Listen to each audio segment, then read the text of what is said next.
Okay, this is a continuation into the flat layout work for Mr. Combs CAD class. Today, these are going to be video instructions for flat layout practice problem number 17. And so let's go ahead and get started. We're going to start by opening a new document at the top of our paper, or top of our screen, excuse me. And when that comes up, our SOLIDWORKS template tab should be the one we see first. What we're looking for today, since we don't see a metric box there, we are going to go ahead and assume this is done in inches. And because it's on a normal size piece of paper, this will be a GHSA inch. So I'm looking for the first icon in the second row. I'm going to left click. Again, I see the example of it to the right, so I know the preview looks good. I go ahead and click OK. Now, as we said before, SOLIDWORKS thinks we're going to put a problem in here, or a part in here to create a mechanical drawing. But in the case, what we're doing for is we are just trying to sketch on here. We haven't created any parts yet. So over to the left, we're going to go ahead and hit the red X and hit our F key to center up our paper. Now, we're going to go to the Sketch tab, and just like we did in the previous problem, number 16, we are going to use our circle tool to create 5 circles in the center of this paper. I'm going to start from the inside and work my way out. So here's approximately center of paper. I'm going to start right here and left click with a small circle. There's circle number 1. Now I'm going to continue to come back in and keep surrounding or clicking on the center point of this circle so that all 5 of my circles are concentric to each other, meaning they share the same centers. So I'm going to left click and pull circle number 2, circle number 3, left click circle number 4, left click, circle number 5, left click. Now, from here, I'm going to go ahead and start dimensioning these circles. Okay, and actually I'm going to change 2 of the circles like we did in 16 to construction, for construction first. I'm going to hit this outside circle here by left clicking on it and making it turn light blue. And when I do that, I'm going to go here to for construction and hit my green check mark. And what that does is takes this outside circle and makes it from solid to dashed. I need to also do that with the third circle, the one right here in the middle. I'm going to left click on this circle so it turns light blue. Go to my left and hit the button for construction. Hit your green check mark. Now at this point, I want to go ahead and dimension these circles so I can get them at the correct size. So I'm going to start from the inside and work out like I did before. So I'm going to make this inside circle here 1 inch. So I'm going to left click and pull down. Hit a 1 and an enter. The next circle I'm going to click is the second circle here, which will be this one here. I'm going to go ahead and click on that edge and pull up towards the top. I'm going to make that one a diameter of 1.76. Enter. The third circle, I'm going to make 3 inches. So that'll be this one here, the construction circle. I'm going to left click on it, pull up and to my left so I can kind of keep these spread out. Left click and type in 3, enter. And I'm going to adjust by pulling this out a little bit. The fourth circle, I'm going to go ahead and dimension as a radius, okay? Now what I'm going to do is I'm actually going to dimension this circle like so from inside. I'm going to go ahead and just leave it right here. I'm going to drop this in place about right there. I'm going to type in the number 5.76. And I'm going to do the same thing on the other one, the big circle here. I'm going to take it and hit this line right here. I'm going to type in 7.24 and hit enter. And I'm going to turn off my Smart Dimension tool by either hitting escape or clicking on the tool again in the left-hand corner. Now, if you look carefully here, I want these to look better than this. I don't want these lines all the way across. I want these to be radius or radii. And what I'm going to do to get that done is I am going to get on, for instance, the 7.24, and I'll blow up really big. I'm going to right-click on this. And when I do that, you're going to see a drop-down menu pop up. And what I'm looking for is display options. Now, under display options, I can change this so that it can be a diameter, it can be a radius, it could be linear, it can show parentheses, etc. Okay, so I'm going to change this so it displays as radius. And now you'll notice it says R radius 3.62. What it also does, it gives me only one arrow, which is what I want. I'm now going to go over here to the 5.76 and do exactly the same thing. Hover on top of it, right-click your mouse button, go to display options, and display this as a radius. So at that point, I have all my dimensions in place for this part. Make a couple quick adjustments here, and that looks pretty good. Now what I'm going to do is, just like I've done in my subsequent problems, we are going to draw, and actually I'm going to kind of slide these down just a little bit. That's a left click and drag. I'm going to let go, and then I'm going to go over here to the left where my line tool is and drop down that drop box to the word center line. Left click. Now we've done before where I'm going to hover at the top of this outside circle. I see a quadrant come up. When I see that, I'm going to hover and pull slightly above, about maybe a 1/4 inch. I'm going to left click, backing up here so you can see this. I'm going to pull down to approximately a 1/4 inch on the outside at the bottom. Left click and hit your escape key to turn off your line tool. I'm going to repeat that procedure from left to right. I'm going to go up to my line tool, center line. And now over here to the left, I'm going to go ahead and hover at this left-hand side. There's my quadrant. I'm going to hover on my quadrant, pull slightly out about a 1/4 inch, left click, pull straight across, left click. Hit escape to turn your tool off. F key to center. So at this point, we have our dimensions, we have our circles, we have our center lines, our construction circles. So now what I want to do is I want to attach a circle that's going to attach right here to this quadrant. And we're going to make that circle a diameter of 2.5, and then we're going to do some trimming after that. So what I'm going to do is go to my circle tool. I'm coming here to this outside edge right here, right in that quadrant. I'm going to left click and pull a circle. Now I'm going to dimension it just like I did the other ones. I'm going to go here, dimension it, and keep my this inside here. I'm going to left click, and I'm going to put in 2.5. Why did I put 2.5? Because I know that 1.25 radius times 2 is 2.5. Okay, because radius, 2 times radius is diameter. Now I'm going to turn off my smart dimension, and coming back into here, I'm going to hover on the 2.5, right click, display options, display as radius. Hit your check mark. Okay, so that's what I want there. Now we're going to do some trimming here. Okay, so what I'm going to do is I'm going to come in here my trim entities. I'm going to do trim to closest. And what I want to trim off is all this circle on the outside here and here. But I also want to trim this piece and that piece. So basically I'm lopping it off so there's just a slight little cut in right here. Okay, turn off your trim tool. I'm going to adjust this in a little bit, bring this back. That looks pretty good. Okay, now what I want to do is I want to pattern this 6 times. So I'm going to take this little arc and we're going to pattern it around the outside of this circle 6 times. So now center this up, hit my F key, center up, go to my linear sketch pattern and drop down to circular. Highlight the first box, which is the box needing the point to spin around. Highlight that with a left click and turn salmon pink.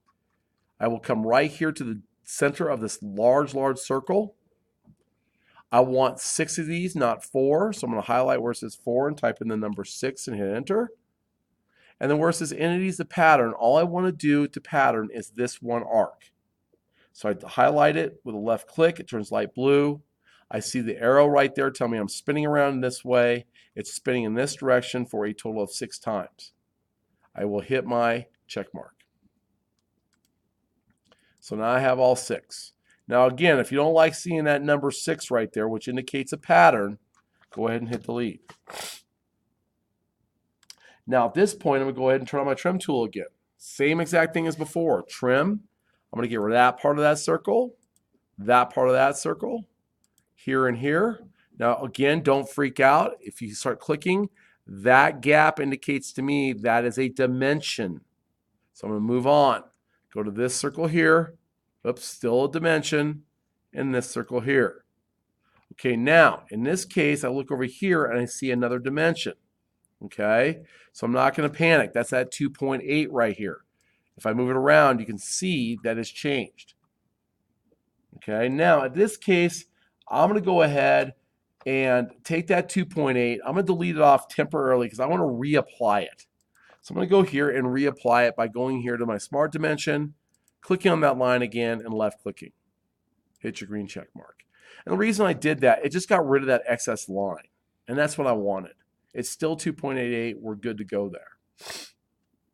Okay, so now at this point, I'm going to turn my center line tool, and we're going to draw 4 center lines. Okay, and we're going to draw it from the center out all the way out to the outside circle. So what I'm going to do is go up here, drop my line tool to center line, hover to the inside. Now again, please be careful that you don't get caught on the midpoint. Okay, don't get caught here or here. Get caught on the center. Okay, I'm going to draw a line kind of up approximately about a 30 to 45 degree angle and attach it to the outside right here. Hit escape. Turn on your center line tool. Attach to the middle one more time. Right there. Pull out to your outside circle. Left click and hit escape. Repeat that 2 more times. Go here. Pull out to this outside circle at approximately 45 degree angle. Left click and hit escape. One more time. Go to the center. Left click. Pull out approximately 45, 30 degree angle. Left click and hit escape. Turn on your smart dimension tool.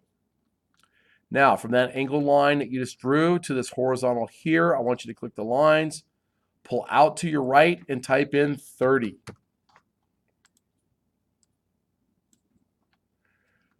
Between this angled line I drew down here and this horizontal line right here, we're going to pull out and draw out a line angle of 30. Same thing on the other side, horizontal line, angle line, pull to my left, 30, enter. From this angle line to the side line, pull up, type in 30. Okay, so I got my construction lines in place. Now, what I'm going to do is I'm going to do some trimming. Okay, so I'm going to come in here, I'm going to trim off this outside circle. So I'm going to go trim entities, and now I'm going to kind of work my way around this outside circle.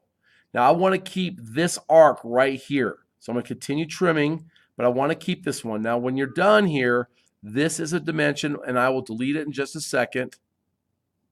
At least I hope it is. Hold on. Like so. And then I'm done trimming. Now what happened there was I lost the dimension to this arc. So I'm going to have to come back and add that on. And so I'll just go here at 3.62, left click and let it go. Hit check mark. I'm going to adjust this 2.8 so it's out in the way. And there you go. I should have a simple arc right out here with a 1.25 on it and 2 30-degree angles.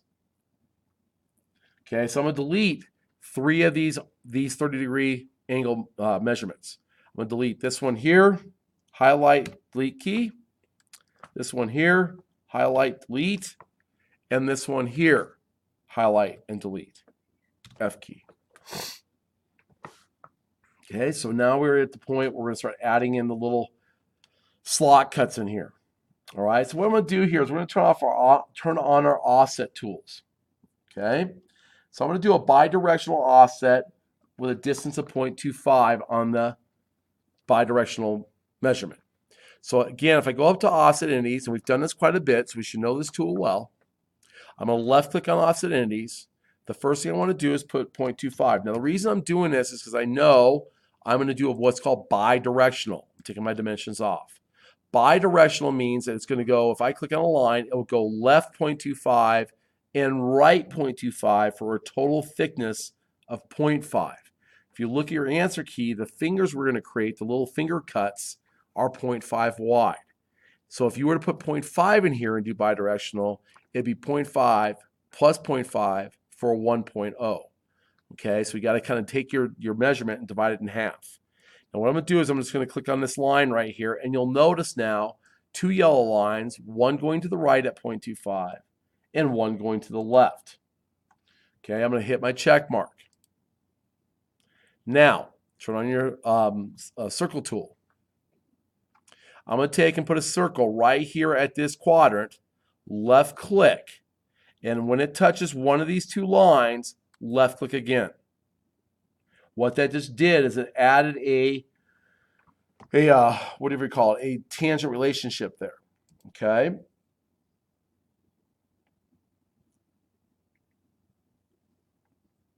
Okay. Now from here, we're going to turn on our trim tool and we are going to trim. And it's going to be like so. So let me back this up a little bit. We're going to have to do a little bit of trimming here. I'm going to trim off that line there and this line here, this one here and here, this part of the circle, and these two little pieces. So now I get that little finger cut that you see in the answer key. In addition, all I'm going to do now is hit my, actually, you know what? I need to blow up on these corners because this happens. I'm blowing right up here at this intersection. I'm going to trim that off because otherwise it will not look smooth when you go to print this, and trim that off. So now I've got this nice smooth transition between arc and line. Hit my F key, get out of my trim tool, and I just want you to highlight this line right here, delete, and this line right here, delete. Now, I want you to pattern this finger or this finger cut right here 6 times. Okay, so what I'm going to do is go to my circular sketch pattern, highlight this first box, come in here and pick the center. Where it says 4 for instances I want 6 in that box. And then the things I want patterned are, I'm going to back out here. I'm going to take this left vertical line, this right vertical line, and this arc below. As soon as I see that, I hit my check mark, and now I've got all those cuts circulating around. Now at this point, turn on your trim entities and trim out each of these little pieces right here so that they all have the same cut and look as the top one. So I'm just moving here, left click. I will adjust this because that's at 2.8. Don't panic. Why do I know that? I see a gap. That tells me this is a dimension line, which belongs to here. Okay, so I move up and I cut this one and this one. Hit escape. I'm going to come in and move my 2.8 to that side right there. That looks good. About right there. Okay, so there's my finger cuts. All right, now continuing on. I got all my trims done here. We're good to go. Now what I got to do is I'm going to blow up on this inside circle here, and like we did last time, we're going to create a small keyway here so that we can lock this circle to a potential shaft. Okay, so I'm just going to make some small adjustments, just moving some things around, taking a look at it. And so I'm going to blow up on this inside, and I'm going to turn on my center rectangle. Left click, and attach to the top of this quadrant on the top of this circle. Draw me a rectangle. Left click and hit escape. Now, let's go ahead and do a little trimming here. I'm going to my trim tool, trim this bottom.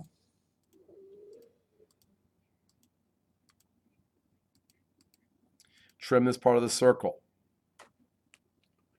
Come up here to the left and turn on your dimensioning tool. I want the width of this at 0.25.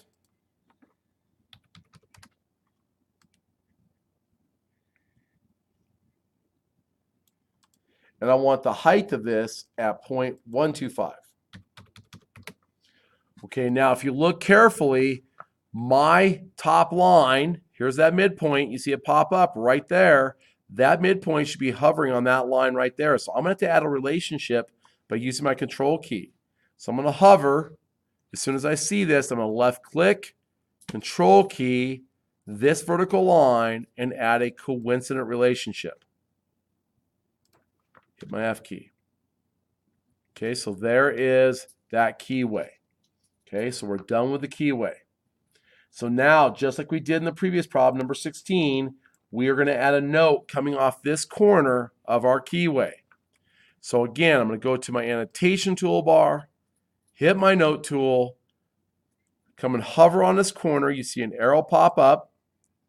Left click and pull out. Left click again. Now I want to keep this leader right here. This is what this is called, a dimension leader. I want these to look the same. And this one has a bend at the top. So if I go over here to the left where it says leader, third or fourth row here, middle, where it says bent leader, left click, and now inside this box, don't change anything else, type in the following. 0.25, let's 250 by 0.125, and actually let me go back, that should be caps lock, sorry, by 0.125 keyway. Hit your green check mark to indicate the note is done. Make any adjustments you need to, and then come back in and highlight the 0.125 and hit delete. 0.25 and hit delete, and then continue on to clean up all the rest of your dimensions. So now what I'm going to do is come in here and just verify my dimensions are correct. So now looking at this, I see I need a dimension between this line and this line. So now I'm going to come in here, and actually I fibbed on this. I should have done it this way. Looking at the answer key now, I see 1 divided by 4, and then this one should be 1 divided by 8. Okay, 1/8. I'm going to turn my smart dimension and add this line to this line and pull a 0.5 to my right. Check mark. 1.6, 1.25, 1. Everything else looks good. So it looks like all my dimensions at this point are correct and in their correct spots. I am going to bring this one a little bit tighter. That looks good. I think this is in a good spot right here. Just fine tune this one here just because of its placing. I think we're good to go. I'll probably bring these in a little bit tighter. Grab that and bring it in a little bit closer. Bring this in a little bit closer. That looks good. Okay, bring this in a little bit closer. Okay, now at the bottom, I'm going to take this line right here and I'm going to shorten this up. So I'm going to left click and drag it. Come to this top up here. Left click this endpoint, drag it. Okay, that looks good. Everything's still in good shape. So now what I'm going to do is go to my note tool one more time. Oops, sorry, hit escape there. Note, drop this below. Now this is a title, so I'm going to take this and drop it to a font size of 12. Bold, underlined, and centered. With my caps lock on, we type in the following. SWX, problem number 17, Geneva cam. And then come over here to your green check mark to the left and left click. Now, if you need to center this up a little bit, left click and just adjust it. That looks good right there. Now, last but not least, we need to come over here to the title block. It's a SOLIDWORKS drawing. I need to double click on that and change it to Geneva cam. Click outside of it. You drag and adjust as you want. I'm going to put mine right about there. I'm going to go to here where it says GHS student, double click. First initial of your first name, space, and then your last name. Adjust as you need to. Today's date, 9/26/19. Click outside, fine tune, adjust. Period will be 2B. Scale will remain 1:1. At this point, I'm going to quickly do a file save as. I can do that either through the file button there that I have located, or I can just hit this, drop it down to save as, and I would like you to save this as ACC 17 shift underscore your last name, and I'm going to add the 2B on there so I can make sure it's distinguished from my other classes. Hit save. Then last but not least is print. So hit your print button at the top. Make sure you're printing to the correct lab, in this case L108. Looks good. Hit OK. Quietly get up, go to the printer, grab your paper, throw it in the collection box, and begin to proceed to problem number 18. Again, use this video to your advantage. Repeat it, back it up, rewind it, however you need to use it, but get problem 17 done. If you have any questions, raise your hand. I'll be there to help you in a moment. Good luck. See you on the next video.